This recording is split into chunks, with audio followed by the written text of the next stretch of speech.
Chelsea. Good morning. Good morning. How are you? I'm wonderful. You hear the sleigh bells? I do. It's the Yeah. Christmas season. It makes me. Woohoo. Does the Christmas season make you feel good? Like, is that your feel good season? Yes, but also like the most stressed. Right? What stresses you out about it? I think just the typical like parent wanting to make sure that like all of the magical things happen, but also it's like our busiest season for work. So just the balancing act of everything. So yeah, how about you? I know that this like revs you up. Oh my gosh. This is your happy place. If I could keep Christmas up like all year, if I could skip Halloween, I love fall.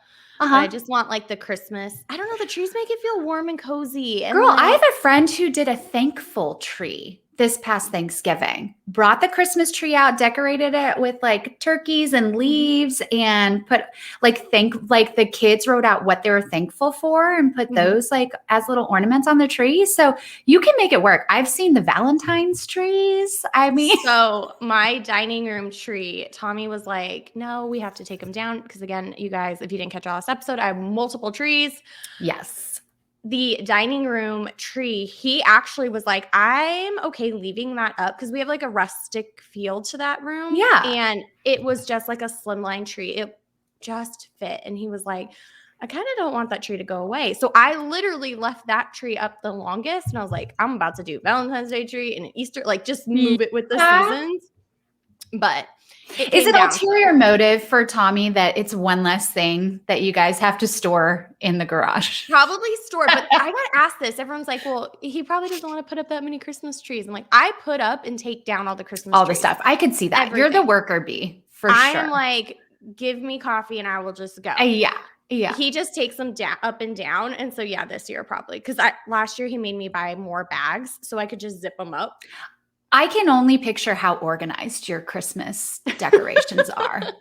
I'll be like, we've all seen your cookie room and how organized it is. I can only imagine your storage process for all of this. Yeah, it's beautiful. Where are you at in cookies?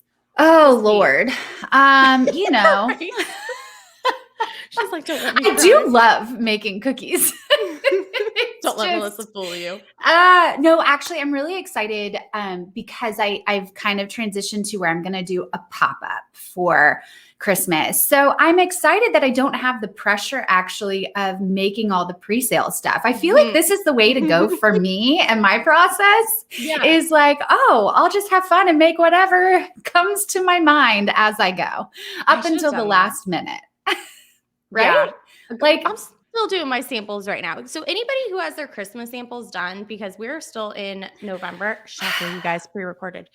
I know. Bless you. I'm like watching you guys, like my Thanksgiving launches today, and I still haven't finished my samples. So I know. It will be wet being photographed. We should really make it a challenge next holiday season of like, guys, before Halloween, we are like gonna get all of our samples done, but it's also hard because so much cute stuff comes out even after, you know? Yeah, and the color schemes and stuff I feel like are hard to pull from. Like what is going to be popular? I know. Especially when it comes to Christmas. That's what always gets me. Thanksgiving I feel is kind of generic. Halloween can sway, but Christmas is like some years it was like that super cute pastel-y, like your I will never stray. I know this is I can make any holiday pastel wonderland holiday. This is very true, very true. Which I loved your collection that you did the collaboration with. Oh my gosh. Yes. They were so cute. I love them. You guys. I love all this. I love collaborating with artists that aren't cookie artists, you know? It's wonderful. Totally. But you know what truly makes me happy at Christmas season? Christmas cookie challenge. Christmas cookie challenge. Binging it, watching it, have it earmarked. My husband knows. He's like, oh, okay, so it's Christmas cookie night. I'm like, Yes, you guys, we are continuing on with the wonderful interviews and all the fun goodness of it. So we have another special guest this episode. So excited. Bring him on in. So let's get him added in. You guys ignore the widescreen. And here we go. Welcome our special guest. Ta-da! Hello. Hello. How are Welcome, you? welcome. Oh, I'm doing great. How are you? Good. You look so Good. festive. I love. I the know. I shirt. love your festive shirt. Thank you. You We're all match. You match my cookie room.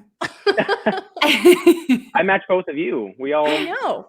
We all got the same memo. So. You guys, my shirt Yeah. actually says "bite me." I don't know what my camera is, Love it. and it's gingerbread cookies. So Oh, don't think I'm being Very offensive if you're just finding us here on YouTube. not made for children. Yes, exactly. That's our streams. But Yeah. welcome, Kellen. All right. We are so excited to dive deep into your episodes. You guys. Multiple is- guys. He's just a Food Network regular. I feel Basically. like that. I'm like, this season doesn't have Kellen. Where are we coming from? Yeah. Okay. So we see on your name tag, but tell us who you are, what your company is, where you're from, and what you specialize in. Sure. So Kellen Whaley. I own and operate Whaley Sweet. It is a one-man show. It is me baking out of my house. I do custom orders for people in the Kansas City, Missouri metro area. So, birthday parties, baby showers, things like that. I'm still doing the cookies as my secondary job. I do have a full-time day job, so I'm not nearly as busy as you two right this time of season. But it's still going, and I enjoy it. It's been great, especially after all the exposure from Food Network over the years. It's just definitely boosted business and kind of made me more of a name in the Kansas City cookier community here. It's bigger than I thought. I had no idea it was so big, but over the years, it's just grown to be this crazy cool community of people. And I'm just still doing my thing. So That's amazing. Okay. Yeah. So when did you start and how did you kind of get into it? Yeah, I started back, it was like in college when I started baking in general. There was this TV show called Pushing Daisies. I don't know if anyone's heard of it. It was on No. ABC. Ah. It was on ABC. Jot It's now on that HBO down. Max. Check it out. Shameless plug. But it's about a guy who bakes pies and he can wake the dead. It's a comedy. Trust me. It's very Alright. whimsical and charming. But that's how I got into baking. I started baking pies, and then there was the huge cupcake craze that hit Mhm. everybody. So I started doing that, and that's how friends and family started reaching out to me to do things for their kids' birthdays. And then it was after college when I got into the decorated cookies. I just kind of on a whim one day, I was like, oh, let's try this. Let's see what this is like. So I made just very general, basic round cookies and the little teardrop food coloring, like the 4 colors. Yeah. And so I just iced them in white and I like put a big drop and I marbled it and they looked very simple. I've come a long way, but that was back in 2012. So Okay. it's been almost 10 years since I've been doing the cookies. Oh my goodness. And in 2015 is when I started Whaley Sweet officially, having my business and doing more outside of just friends and family. It was more of a word of mouth thing, which was really nice, kind of a boost of confidence that people were talking about me outside of just coworkers and everything. So We all know that first moment that we get an order from somebody we do not know. seriously, I was like, oh yeah, I know so and so, and they say, or I was at the party where you had those, and those were amazing. I want to order some. I So, know. yeah, it's just really like, that's great. Yeah. I'm doing something that people actually enjoy, and it's not just a huge waste of time. And money. Exactly. Yeah. But yeah, so then a few years passed. Food Network reached out in 2018, and Christmas Cookie Challenge. Were you season 1? I was season 2. Season 2. Okay. Oh yeah. You're So in the go ahead and OGs. tell us your episodes. So season 2, episode 1 Okay. was my first appearance on Food Network. Christmas Vacation is the episode title. Yes. And we had to bake Tropical Christmas. That was round 1. We had to do 2 different designs, incorporating some sort of, incorporating Christmas Vacation. So, you're on the beach or you're just doing something that's not traditionally snowy and cold. Yeah. So I made a gingerbread man on the beach, and I made a Christmas whale, Whaley Sweet, Yes. of course. Nod to the OG. And then I made it to round 2. And in round 2, we had to make a Christmas train that was 4 cars long, and we had to fill it with a dozen different cookies than what we were building with. Oh my goodness. And that was a crazy challenge for sure, because I was just like, I don't build 3D. I mean, that's what Chelsea said too. I feel like anybody, if I go out for this, I'm going to be like, okay, guys, throw me 3 different 3D things, and like I'm going to attempt to make them. Like, practice. Will 100% say when I started binge watching, I was like, okay, I'm either going to, like, you know how each season they progressively get like crazier with them? Mm-hmm. I was like, oh my gosh, because I don't do 3D, I bet you I'm going to get something 3D. So I need to know some basics. I binged your episodes so many times to watch how you did the train. And I was like, and you have to put things inside of this? Like, how? So yeah, what's your full-time job, Kellen?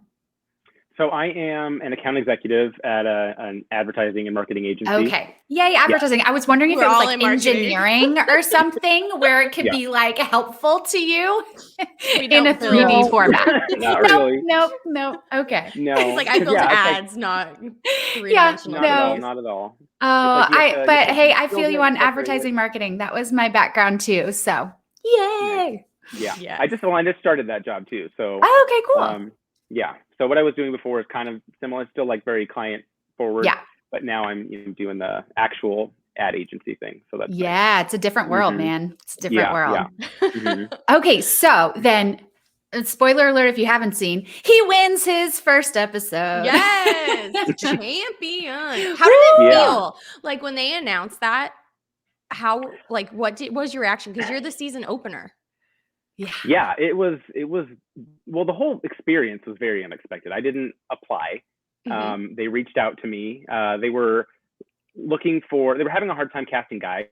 Mm-hmm. I guess, the cookie world is very female forward. Yes. And so I just don't think a lot of male bakers who do specialty cookies like this were, applying for the show. So one of the casting producers saw my page on Instagram, reached out, asked if I'd be interested. And I was just like, this is and of course it's like the imposter syndrome. Like, I'm not good enough for this. I can't possibly know. Mm-hmm. I've only been doing this for such a short period of time. But, you go through all the steps and do all the applications and all the homework they assign you, and, eventually make it there. And then you see who you're competing against. Classically trained people who own their own, storefronts and everything, and have like millions of followers on Instagram. And I'm just like over here as my, my side business at this point. It's not even just, equally busy as my day job.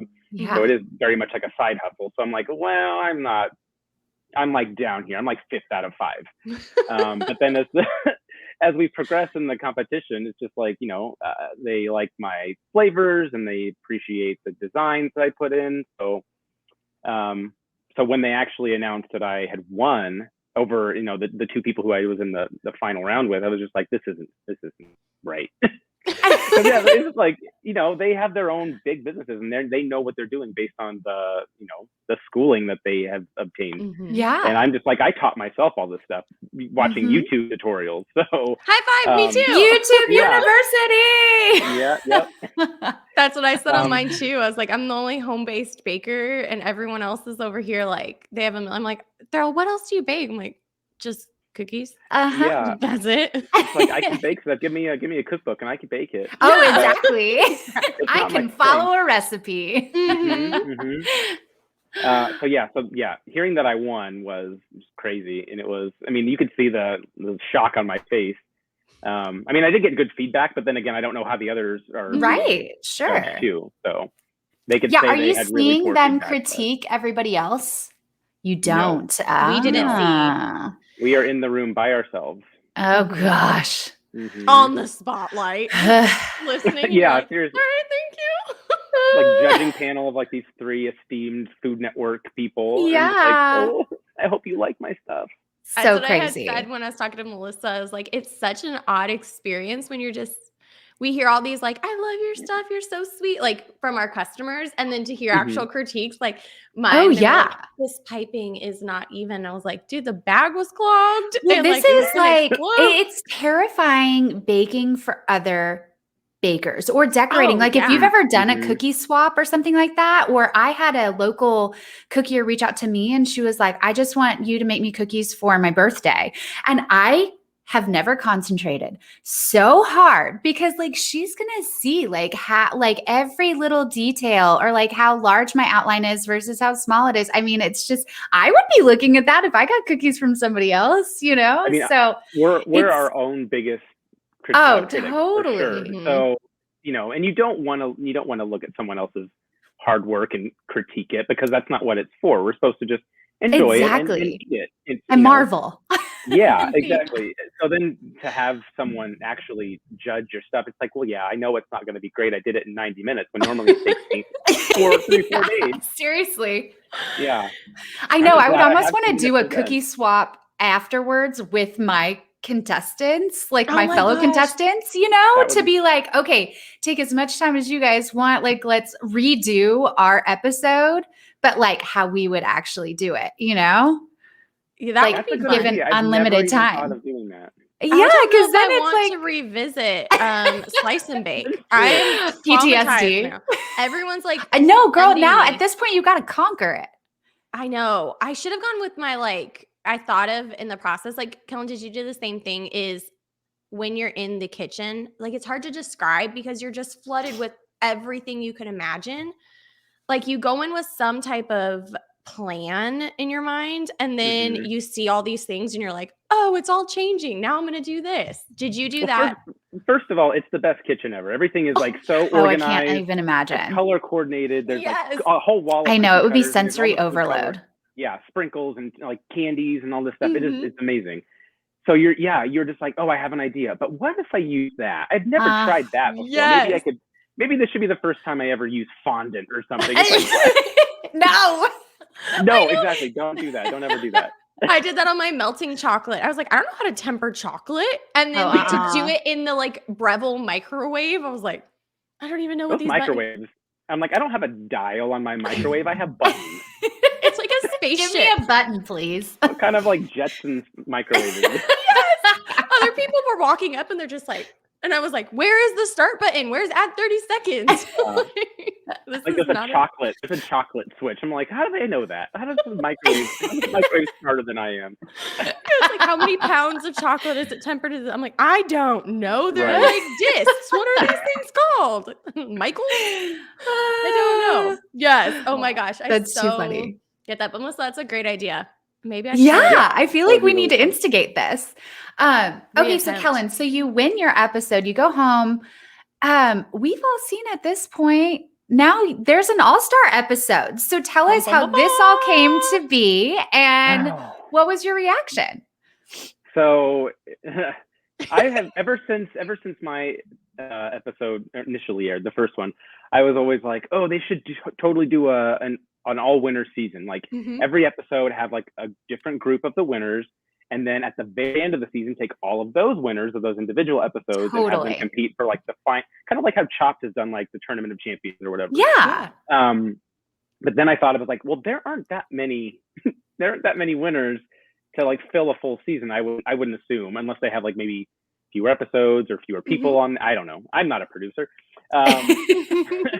But for that something like that to actually happen, like I got the call earlier this year in March saying, hey, we're tossing around the idea of doing an all winners episode. Would you be interested? I was like, well, first of all, yes. Secondly, to be in consideration of like, I think there's maybe like 25 to 30 winners at that point. I was like, to be picked out of that group to be one of 5. I'm like, that's awesome. I don't know what I brought to the table that I thought I would have been, that would have been better than anyone else who wasn't selected. So that was just a huge honor and in and of itself. But then, of course, after all that wears off, you're like, oh, crap, I'm going to have to compete against other people who've already won. Yeah, this is a new dynamic. It's a different dynamic for sure. The stakes are high. The talent level's super high. The challenges are, more difficult. They know what we can do because it's still You've also had, 3 more years under your belt since you had done it? Is that right? Yeah. So, my skills have grown, but so have everyone else's. Yeah. So, it's not like they've been sitting stagnant while I'm getting better. Yeah. It's like, no, everyone is still, making their own growth along the way. And so, yeah, it was a really cool opportunity. And of course, I had to jump on, like, why not? I watch so many shows that have like all-star seasons, and I'm like, ooh, I'm like kind of one of them now. Although we're not supposed to say all-star, we're supposed to say best of the best. It's not an all-star. It's not. Yeah. So the episode is called Returning Champs, and it airs on. It already aired. Yes. Did it air? November 11. We're talking to future Kellen here. Yes. Yeah, that's true. It already aired. It aired on November 11th. Is Veterans Day. So veteran bakers for Veterans Day. I love that. So yeah, that was a really fun experience. I forgot where I was even going and how we got. So did you prepare differently this time around at all? Yes. So as Chelsea can attest, we all know where we stumbled the first time. Mm-hmm. So you kind of have to, whether it was timing or decorating or one thing or another. So you take that and you kind of tweak it, and you're like, how am I going to do what I did poorly last time better? How am I going to better manage my time? How am I going to, and that was my like whole mantra this time around. It was like, think smarter, not harder. I could easily have done tons of other stuff, but it's like, no, I know I've been here before. I know how this works. Yep. And that's kind of the benefit of it, because you do have the knowledge of the process. You're not as nervous. You don't have the like butterflies that you did the first time. It's like, oh, this is just like going back to your high school after you graduate, I guess. Yeah. Like, I know my way around. I know where everything is. I'm not going to be as, starstruck. I mean, it was still amazing. Don't get me wrong, but I'm not going to be as like, ooh and ah over everything. Cause I'm like, oh, this is familiar territory. Now I just have to make it's more game face mode. Yes. Because at this point, we're not there to prove anything. We've already proven that. We're all That's winners. A great point. That's it's a great point. We're just there to have fun at this point. Did you know who else was going to be on that episode before you got there? No, I had my predictions. You studied them. Did you feel like incorrect? Yeah. Did you feel when, obviously first episode, when you're just meeting the people, did you feel more nervous meeting, like, when you all of a sudden see your next contestant get in the car or arrive at the hotel or on set? Do you think second time around you were a little bit more like, ooh, who's going to walk in at any moment? Or do you think the nerves were about equal? I would say it was probably less so. I guess I didn't really think about it at that point. I was like, oh, maybe, because the first time it's like, I'm not going to know a single person. Right. Like, I don't know who any of these people are, what their backgrounds are. This time it's like, I've watched these people. I know what they do. I know what they can do in the kitchen. I know what they can do outside of the kitchen. Yeah. So that's really that true. Kind of messes with your mind a little bit. Yeah. First, because you're right on that. When you start meeting everybody, unless you're or Googling them on Instagram, you don't know, which is a great thing. I completely forgot. We didn't look each other up until after. Right. That was probably a smart move, honestly. One of my contestants said that is, don't look at anybody's Instagram, so that we didn't know, like, what the person was capable of. So you're right on that. Is second time around, you're like, I know these champions. It's pulling from like this pool of people. Oh, so when you see everybody, is there anybody that you're like, oh crap? Yeah, Lucy. I know, man. I'd be like, ugh. Yeah, it was like, oh man. Yeah. Should I just go? I know. And also, like, can I just watch? Yeah. I mean, so Chelsea, you say like, don't look anyone up because you don't want to, psych yourself out. Yeah. But you know them. Yeah. Yes. But ultimately, what everyone can do is kind of moot once we get in that kitchen, because the time is the great equalizer. We are all on the same playing field once that timer starts, because sure, Lucy can, paint a self-portrait of herself, or like Taylor Swift or somebody. But can she do that in 90 minutes? Right. Exactly. That's the thing. And like your icing has to be real dry to like be doing something like that too. Right. Yeah. So it's like, okay, I'm scared of what she could do, but can she do that in the same time I can do what I'm going to do in here? Yeah. Right. So you kind of have to, you kind of, switch gears and get in that mode. And then you're like, okay, maybe this isn't going to be as terrifying as I thought. And no one And knows what's coming also, at like, you. yeah. And also, like, that they're going to throw things. Like, they know what everybody's forte is. So it may be like they're steering clear, or like something that you can't paint because they know that that's a forte or something. Like, you don't know what they're going to throw at you too. Yeah. I mean, so yeah, with the all winners thing, it's like they're, all no holds barred. They just kind of did what they wanted to do because they, like you said, they know what we're capable of. And they're like, well, let's just crank it up to 11 and see what you guys can Seriously. do. Well, and we want to just pop in real quick and say, since we are pre-filming this, we don't know who your winner is or any of your challenges. So we don't want you to give any of that away. So you guys do have to watch the episode to find out. But for your first round, in comparison to first episode, did you think they raised the bars? Were you like, oh man? Oh, absolutely. Yeah. Yeah, it was, I will say that it's something that I was not used to. And I'm still barely used to it, even since filming. And that's all I'll say about that. I cannot wait to see this. I know. I have, just like how you were like, oh, they should do a champion episode. I have, they should do like a redemption round. Oh, and pull people from like who make it to second to try like. At what point are they going to run out of cookies to be on the show? Like, I mean, think they're doing something like bringing people back for a reason. I mean, I don't know. I mean, it's 5 seasons, so they're probably doing this as like some sort of 5-season celebration thing. Sure. But yeah, I mean, like there are amazing bakers who have been on the show who didn't win.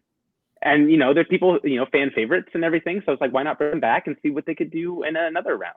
I would be terrified because obviously I know your answer on this. I get asked all the time, if you were asked, would you do it again? Clearly you say yes to them.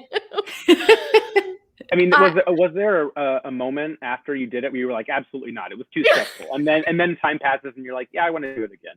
Yes, it's that, like I told Melissa and we talked about it in my interview is like you almost crave. I miss that set. I miss the people. I miss the like experience. It's so like that cookie con feel. I would imagine. Like Chelsea and I have you been to a cookie con, Kellen? No, the tickets are always gone by the time I get I know. Yeah. I know. We haven't been either, but this is what we've talked about. It's just that experience of being in a room with other people who are as passionate and like know this art and this craft. So that alone is just like so fulfilling because we're probably like, I mean, we have groups like within our community, but we're not like sitting down decorating with those people, Well, and the adrenaline's up and, everyone's it's just a really exciting experience. Yeah. So it is. That's definitely awesome. What did you feel like this round was? We talked about obviously having taken your oopsies and what I would have done differently. Do you feel like you were able to execute that on this episode? Or was there still things like you got the oven again and you're like, dang it, I forgot how this thing works? I think I was a lot more confident after round 1 this time than I was on my first one. And I think that goes with the having been here before and learning from my mistakes. And because after the first time I was, we all have a really high standard for our reasons for, piping and details and things like that. And when you have such a short period of time and your icing's too runny or your cookies are a little underdone or something goes wrong and you just tailspin, or at least I did. Because I was convinced I was going to get eliminated after the first round. This one or your first one? My first one. Okay. Yeah. I was going to say, don't give us away. I know. Oh, yeah. No. No. I'm talking about the first time Christmas vacation. Because I was, we got to see what everyone else did, and I thought mine did not measure up, and then I somehow squeaked by to round 2, and I was just like, oh, that's there's that moment where it's like, yes, I made it, and then you're like, oh crap, now I have to build do it again. I know. I know. That would yeah, be. it's like that Did you double-edged sword do with did you do a watching party for the first one? And now that we're in the future, are you doing a watching party for this next round? Yes and yes. Oh, Yay! that's so fun. Yeah, So it's fun to have people come over and kind of of experience course. that with you. Was it harder to hold on to the secret the first time or the second time? I would say the second time, because ever since I've been on ever since I was first on the show, everyone's always like, "When are you going to be back on Food Network?" And then it's, Mhm. even though I've already, obviously we can't talk about it because contracts and Yeah. Right. all that stuff. I'm not supposed to say anything. Yeah. So I have to obviously lie about it until I'm allowed to say anything. But also, if before the first time, no one had any idea, so unless they were specifically asking, I didn't have to say anything. And now people are like, "When are you going to be back on? When are you getting your own show? When are you going to be a judge?" All these things. I'm like, I don't know. I can't say anything. Yeah. So And you had the luxury almost on your first episode that the show was still gaining traction. You had only season 1. People were kind of like, is it coming back? Is it not coming back? Yeah. I feel like now at season 5, 6, whatever year we're in, people almost know what's coming and you're just waiting for that anticipation post. You're like scouting people's Instagrams. Like, I know you have to be on it next. Oh yeah. At least I know I'm doing that. Yeah, no, I do it too. I like have the hashtag saved. And I'm like, all right, see who else is posted. Yeah. I've made a point every year since I've been on the show to promote each episode and like tag all the bakers and That's awesome. say to check, like, tune in and watch all these people, because it's like that was a really fun thing for me to be on the show, and obviously it like propelled just the exposure, regardless if I won or lost. Yeah. I was like, I've been on Food Network, so that's great. Well, and really that's like a help. community of its own, I would imagine, at this point. Like, there's only these so many people that, who know that experience. Yeah, and I could say, isn't this terrifying? And they're like, yes. Oh, I know. Yeah. That was part of the fun with the All Winners episode, because we all got to kind of share our war stories, like our own individual episodes. It was like, well, how did you deal with that? Or what was your worst moment? Or, oh, this and that. Yeah. So, where did you film your first episode? And was it a different studio this last time? So the first episode was filmed in LA. Okay. And this one, now that Food Network is owned by Discovery, we flew to Knoxville, Tennessee, because that's where they're Oh, did you get to like explore the city at all? No. It was hotel to studio to studio to hotel. Yeah. So was it different? Because this time around you got to experience it with, since we're on YouTube, we can't say the word, but the chaos of the new world versus your original round. What was the biggest difference for you? Well, the preparation beforehand was a lot more, I don't want to say intense, but it was, I mean, there were protocols obviously in place. Yeah. And we had to make sure everyone was safe. And we had to do that on a daily basis. And I would say that was probably one of the biggest things. Otherwise, we were still able to be in the same room as while in our little holding pen. Oh my gosh, I forgot about that. Yeah. Those full days, like doing our intro packages and everything. There was no room. I always think of the Haunted Mansion, like there was no windows and no doors. Yeah. Although this one was much, because where did you film, Chelsea? I filmed in LA, and I don't know if it was the same studio, because I know they have 2 different studios. I've heard, at least. I filmed on the same set as The Office. Oh yeah, no, we weren't. That's what Josh said. No, we weren't. Oh my gosh, I was fangirling so hard. So. Were you in Torrance? No. Okay, so we were in, I think it's Studio City. Oh, I love Torrance. That's where my dad's from. Oh, nice. Yeah, that's where we filmed. Yeah, so no, we weren't. We had a tiny little holding room there, and then this time we were like in it was like a big building, the whole Discovery studio, and it's so weird how they like rebuild the same set. Yeah. Because I think season 1 filmed in New Orleans, and then we filmed in Torrance. And you were season 3, right, Chelsea? I was season 3, because we were.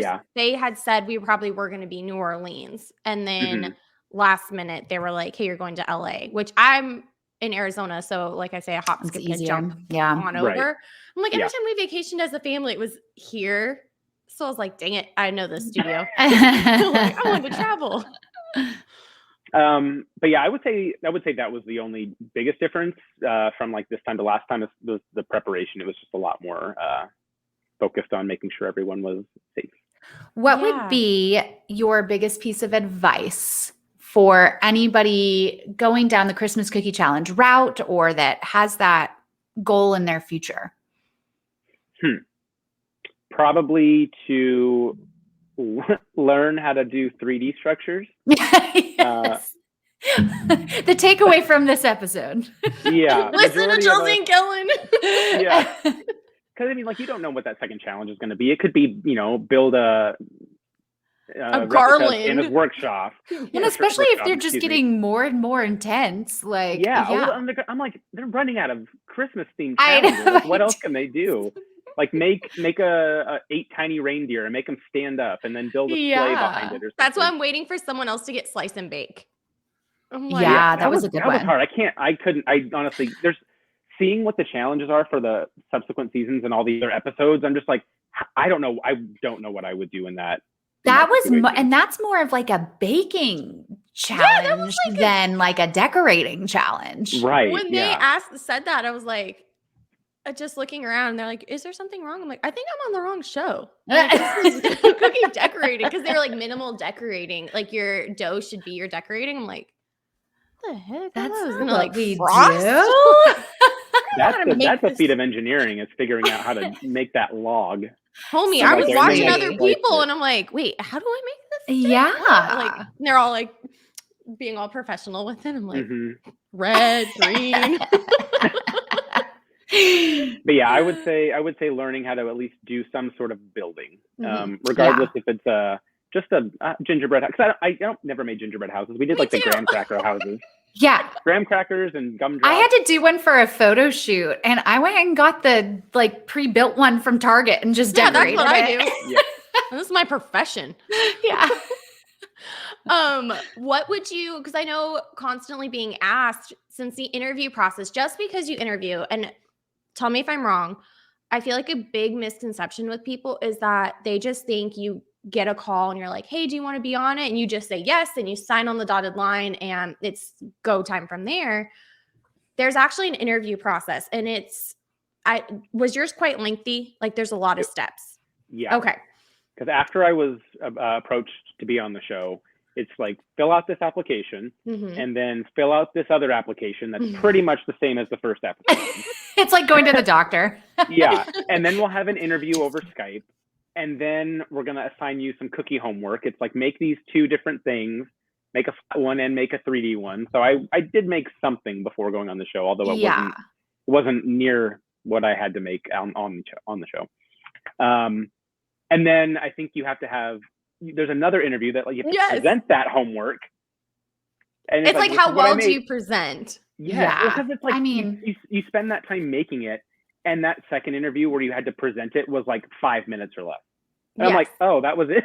I took all that time. Yeah. You're just like, okay, thanks, bye. I was like, Yes, that process. And that's where I think there's like, people don't register for camera testing and personality. And I know I always tell people is be you. Don't try and be someone else. Right. Because how you come off on camera should be how your personality is. And I know the bakers that I've met in person from the show, when I watch their episodes, because of that time you get to spend in the lobby or just in passing with them, like, oh no, that's exactly how they are. Yeah. Like on TV in real life. So to keep that, don't try and if you're be not a character or anything like that. Yeah.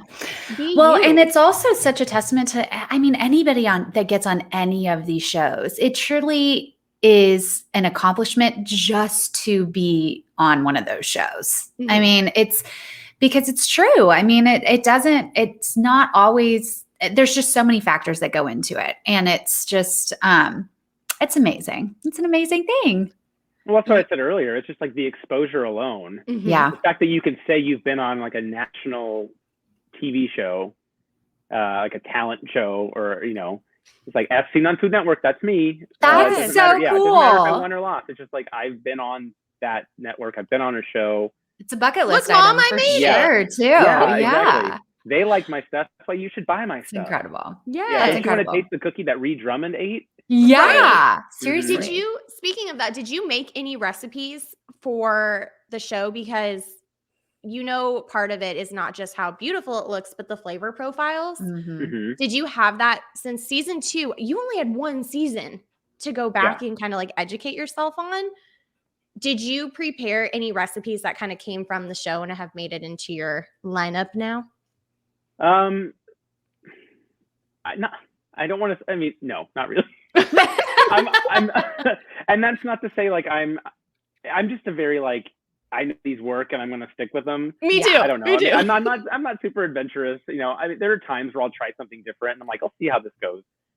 More so I do that with like drop cookies as opposed to like the rolled Yes. cookies. Drop cookies are my favorite. Oh, I love drop I'm like, cookies. yeah, I could make a ton of those. I would rather do those sometimes than decorate. I'm like, the decorating takes so long. It's so much fun, but it just takes sometimes. I know. Well, and especially you're a part-time baker. So do you do it in the evenings or do you do it on weekends or both? Like, how do you manage that schedule? A little bit of both. Yeah. Yeah. Because Melissa is our resident. Yes, I'm a part-time baker. Yeah. Mhm. It's kind of, it's a lot because you do your whole day job and you come home and you do more work. Yeah. So it's just like nonstop sometimes. It's a different, I mean, I have so much respect for full-time bakers like Chelsea because you can't just like take the time off. Like it is hard to have something that you love also be your full-time job because sometimes that can take the joy out of it or the passion out of it. And you can't take time off as easily when you do have burnout. So I have so much respect for that. At the same time, like with part-time, if you're doing it on top of a full-time, it's purely a love, passion sort of thing. It's the reason that like you're going to do it. So, or like with the end goal of being full-time, would you want to have it be full-time or brick and mortar or anything like that? Or is it, you want to keep it as that part-time passion? I mean, I've gotten this question so many times over the years and it changes so it just kind of depends on the day. I feel like in my head, in like a perfect world, I'm like, it would be so cool to have this like cute little shop and people could just like walk by and pop in and get a cookie or get something else that I baked or watch me decorate. That's or have the rom-com. Like it is. That's the rom-com experience, but then it's all the behind the scenes and it's 24/7 in real world of like, Right. So that's why on the other hand, I'm like, I have enough of orders that come in. I'm like, it's consistent and it's keeping me busy enough and it lets me have that passion project on the side that it's not overwhelming and I don't feel like I would ever not want to do it anymore. But then, but then you have the days where it's like, man, I would love to just do this all the time. So I don't know. It comes and goes. I know. But there's also times when you're like doing it at 1 a.m. where you're like, why am I doing this? Yeah, I know. Yeah. You definitely have those moments where it's like, does it really need to be that perfect? And you're like, totally. People are paying for this. Yes, I know. Too. It's like, this is your brand. You want people to like recognize your brand and they're paying not just for the cookies, they're paying for you making something for them. Yes. And you're part of the personality behind it. I feel like that sometimes is things that we all forget because it's so about the cookies. It's like, no, but they buy into you and your story and your enthusiasm and energy. Did you feel extra pressure after the show and people coming to you wanting your product because they saw you on the show? Is there extra pressure behind that? There is, because you know that they probably saw you on the show, so and they have this expectation of like look or taste or probably look because I can make stuff better than what I made. But as far as taste goes, they can't. This isn't like a visual medium. This is you taste it. It's kind of like watching Top Chef or something. It's like, I can't. It looks great. I want to know how it tastes, and then when someone can actually buy into that and try it, you don't want to let them down because they're like, Reed Drummond really liked it, so it better be good. And so there's definitely a pressure there for like the everyday person who will pay for you to make something for them that you want it to be as good as it can be. Right. Yes, definitely on that. If I ever move out of Arizona, the 2 places I have in my mind is Kansas City or North Carolina. And Texas. I love your seasonal neighbor. I know, right? if I come to Kansas City, we can open a bakery and we'll just like swap out. Like, Absolutely. you never know which one do of us it. is here. Yes. Actually, like a my cousin community got bake married site. up in Kansas City, Missouri, and it is Yeah. gorgeous. It is so stunning. I know So the It's so stunning. nice houses. this time of year. Like the leaves are all changing, Yes. and like it's finally getting cooler. So there's like light breezes and everything. There's a few Oh, bloggers wow. I follow that live there, and I'm stalking their page. Like the architecture of the homes and like the gorgeousness of the city. Small coffee beautiful. shops. I'm like, oh my gosh, I'm over here in like big city. So Aw, shucks. I live out in the middle of nowhere at the moment, but still. So, well, awesome. Is there anything else that you want to give to this cookie community? Any advice before we wrap up, or just kind of sum up your experience? Overall, I would say advice I would give, just in general, not specifically about the show, is like practice. If you're really into this, you will continue doing it. Like there are times where, over the years where I've just been like, I don't know, this is just a lot of work, but obviously I'm still doing it. And it's because I really, it's something that I really enjoy, and it's something about presenting other people something that they enjoy. And, it's the food aspect, it's like the design and kind of the artistic elements to it. So just keep at it. It could be frustrating at times. It could just be like, I'm not a very patient person, but I've like trained myself to be very patient when it comes to decorating because you have to be, there's no other option. So yeah, just keep at it. And, you're just going to grow your skill over as much as you want to, and learn from other cookiers out there, because I've definitely taken a lot of tips away from other people, from the show, from following them on social media. And it's a very close community, so don't ever hesitate to like reach out to somebody or comment on somebody's post and say that's amazing, like, because you want that feedback, you want the gratification from other people that you look up to, and to hear them compliment your stuff and what you're making is just kind of like a really good confidence booster. So just kind of stay close and keep the community going as far as that goes. I know I fangirled when you shared my season. I was like, oh my God. I love it. So keep that going. Kellen, it's been such a joy. Thank you for joining us today. It's been awesome. You guys. Yeah, it's been so fun. Thank you for having me. Of course. And make sure to check out what season are we in? Season 5? 5. Yeah, man. Season 5, episode uno. We share the same air date, so I feel like we're connected. Mine was 11/11 too. There we are. So it's the lucky 11/11, but make sure you check it out and go follow him, because you guys, we could talk to him all day. You're such a joy. But thank you so much. And you guys, we'll keep another episode coming of more Christmas cookie. We are in the holiday spirit. We want to keep them coming to you guys. But in the meantime, I am Chelsea with Rolling in the Dough AZ. I'm Melissa with Missy P Sweets. May your cakes never be dry. And your icing be shiny and crater free. Have a wonderful day, guys. Bye. Y'all.